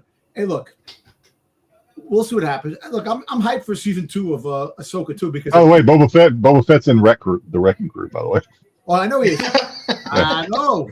He's also another movie that's coming out on Netflix with what's his face, Urban. Call Urban. It's a pirate movie that that the husband sends a hit on his wife, and his wife kicks everybody's ass. It's freaking awesome and shit. Yes, I want to see that. They should get Jason, since apparently Jason Momoa and Tamura Morrison playing all the same movies now. They should get Jason Momoa to be like young Boba Fett, and then they'd have to explain how Boba Fett shrank like a foot. Osteoporosis. Yeah, that's what happens when you get older. Well, Daniel Logan's still hoping to be Boba Fett. Curvature of the spine. Daniel Logan's actually the age of Boba Fett, which should be in the movies. 40 years old. That's how old Boba Fett is. Has Daniel Logan done anything else? He did the voice. He was doing the voice of young Boba Fett in the animated. There's a lot of cons and stuff like that. No, but I mean, like, has he done any acting work? I haven't seen him do any acting, but he actually the last post he posted, he was hanging out with Jake Lloyd, who played who played a freaking young Anakin. Isn't he? Anakin? Yeah, because I'll tell you what, if anybody deserves it, it's Logan, because he's worked for it. He's put in the work for it to try his best to get that part. He's put in the work, but years, I don't know. Years and years. Probably probably won't have. He deserves it, but it probably won't happen. Well, you know what? Listen, my thing is that, you know, look, right now, if you put Boba Fett in like you see, like they're doing Maul, the Darth Maul series, give me an animated series of Boba Fett. That's all I asked for something just to have a nice little connection. 19 years before New Hope. You think about it. Boba Fett rose to become the most feared. So you should have a good storyline. You know, make an animated series. I've been saying that for the longest time. You know, and it could work. You know, animation. I think Star Wars does the best animation. That's their best work. So it is some of the best stuff. Yeah. You know, some of the best stuff. You know, so even though the normies don't watch the animated shows, because people were confused. How is Maul back? If you saw Clone Wars, Maul returned. You know, so but see another thing, Disney don't hype. Like you have Shadow Lord coming out, right? What they should do is like you want more about Maul, to understand about Maul. Watch season 7 of Clone Wars, the Siege of Mandalore. Watch the return of a Maul, of Darth Maul. If they push that agenda, people are like, "Oh shit, he's back," because people were confused as hell when he showed up in Solo. Like, how the hell did he show up in Solo when he died? I would say the only people that don't know that Maul is back or how Maul came back are the people that just don't like Star Wars and don't watch it anyway. Or just don't care. Or don't care or just normies that just don't care enough about Star Wars to get into it. Yeah. Listen, so hopefully the young Twi'lek in Maul series is Darth Talon. You want your talent so bad. You know what? I still believe that she's going to be Talon, but they're going to do a different way. We're going to take her and a different path because that's Legends. So they can take that character and make a new origin of her. But later on, she could become Darth Talon. She has her name, but she becomes a Darth later, or Talon. She changes her name to Talon because they change their names, you know. So yeah, we'll see. I just want some movies. I just want some fucking movies. Oh, it's Star Wars. It's fucking Lucasfilm. Put out some fucking movies. Look, I think they could do some animated movies. Put some animated movies in the movie theater. You did the Clone Wars cartoon. Do some good stuff. You could take characters and make a movie. Animation doesn't take that long. You could make a nice animated show. Look, you know, they have all these great animators that work for Lucasfilm. Just make some movie, make some animated movies, make some magic happen. You could do it. And I don't know. You know, Bob Iger has more faith in the Marvel universe than he does in the he's leaving anyway. He's gone. Okay. He's gone. Anyway, yeah, I was gonna say. All right, guys. All right. All right.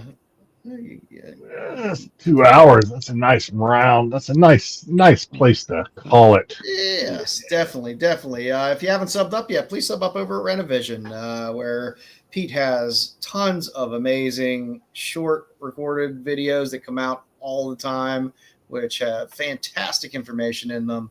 Sub up over at Kingdom of Nerds, where Bruce is bringing the heat with his comic shows and fun stuff and DCU shows and all kinds of stuff. Sub up the Styx, where on Tuesdays we watch a little Who and talk about it. How come you don't go on Bruce's shows and fuck with him like he does? Because then he'll start crying. Sub up over to Matt over at Absolute Geek Podcast, where Dom and Styx and Matt talk wrestling on Thursdays. Wednesday. You did Wednesday this week. No, we did Wednesday the last 2 weeks. I worked. It's usually Thursdays. We're back on regular time this Thursday coming up. If you haven't watched, watch our watch along for the Royal Rumble. It was kind of fun, you know. Just we had a good time. You know, it was a long. You guys get synced up so that you weren't throwing spoilers. If you watch it, I'm yelling. How come you're ahead of me? I'm like freaking sitting here watching the thing. This time we were ahead of him. He was ahead of me this time. He had to switch over to a different stream. The Disney app for ESPN, but it was. I'm telling you, you know the crazy thing is, we were on for over 4.5 hours almost in that damn stream, watching the Royal Rumble, man. So it was fun. I was exhausted. Good stuff. As always, on Fridays, Pete drops the CBSI Hot 10. I believe he's been dropping it at 10. I'm not sure because we're on. So he's dropping it sometime around there. As always, we're on at 9:30 on every Friday. We're pretty steady with that. Is there an SNS tomorrow? Yes, there is. At 8 p.m.? 8 p.m. Eastern, yes. There you go. So there's an SNS tomorrow at 8 p.m. on Sunday. You guys doing a Dark Side? Well, we didn't do the show last week because Marco the Piston game, but we might be taping the show because we don't know yet because the Super Bowl is on Sunday. That'll be exciting. Yeah, so we might do the show. I don't know if we tape it. It might be done early to get it out of the way, and then post it on Sunday. We're not sure yet. So. Dragon videotape. Yeah. Right.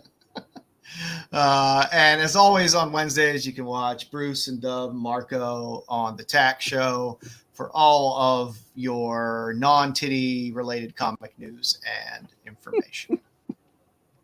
There you go. So thank you for joining us this week. Appreciate you all hanging out like you do all the time. Thank you again, RP. Thank you. Thank you, RP. Thank you for the other final. Thank you, RP. Thank you. We'll come up with something for next week, like we always do. We'll figure something out. Yes, I have to Valentine's Day. I have to come up with a theme for my, just looking in for next week because I like to have a little bit of a theme for it. You know what? Next week maybe it's a little about love is in the air. Next week. Maybe next week.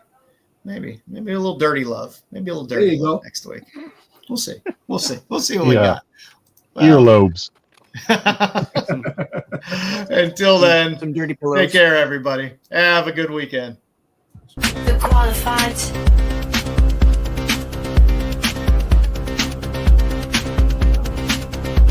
The qualified. The qualified.